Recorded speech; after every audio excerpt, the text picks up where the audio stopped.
पाहूयात पुढची महत्त्वाची बातमी। राज्य सरकारकडून भाजपला नरिमन पॉइंट इथल्या जागा मंजूर करण्यात आली। राज्य मुख्यालयासाठी अतिरिक्त 15,000 चौरस फूट जागा मंजूर झाली। सरकारकडून भाजपला नव्याने जागा देण्याचा निर्णय घेण्यात आला। 30 वर्षांचा भाडेपट्टा करार करायला मान्यता देण्यात आली। राज्य सरकारकडून भाजपला नरिमन पॉइंट इथल्या राज्य मुख्यालयासाठी अतिरिक्त 15,000 चौरस फुटांची जागा मंजूर झाली। यापूर्वीच सरकारने गेल्या वर्षी पक्षाला 2,682 चौरस फूट जागा 30 वर्षांच्या भाडेपट्ट्यावर देत बहुमजली कार्यालय उभारायला परवानगी दिली होती।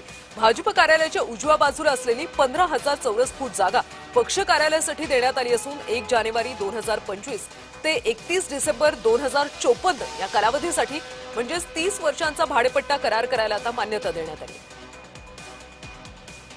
आणि अधिकचे अपडेट्स घेऊयात आमचे प्रतिनिधी मनोज दाळकर यांच्याकडून।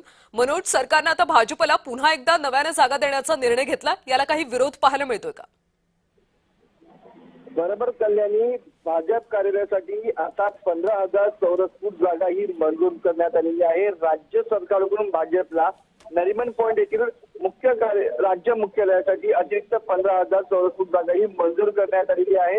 यापूर्वी सरकारने गेल्या वर्षी पक्षाला 2,682 चौरस फूट जागा 30 वर्षांच्या भाडेपट्ट्यावर बहुमजली कार्यालय उभारण्यासाठी परवानगी दिलेली होती। आणि त्यानंतर आपण बघितलं मुख्यमंत्री देवेंद्र फडणवीस आणि अधिक नेते यांच्या उपस्थितीमध्ये या ठिकाणी उद्घाटन देखील झालेलं होतं, जागेचं भूमिपूजन देखील करण्यात आलेलं होतं। आणि आता भाजप कार्यालयाच्या उजव्या बाजूला असलेली 15,000 चौरस फूट जागा पक्ष कार्यालयासाठी देण्यात आली आहे।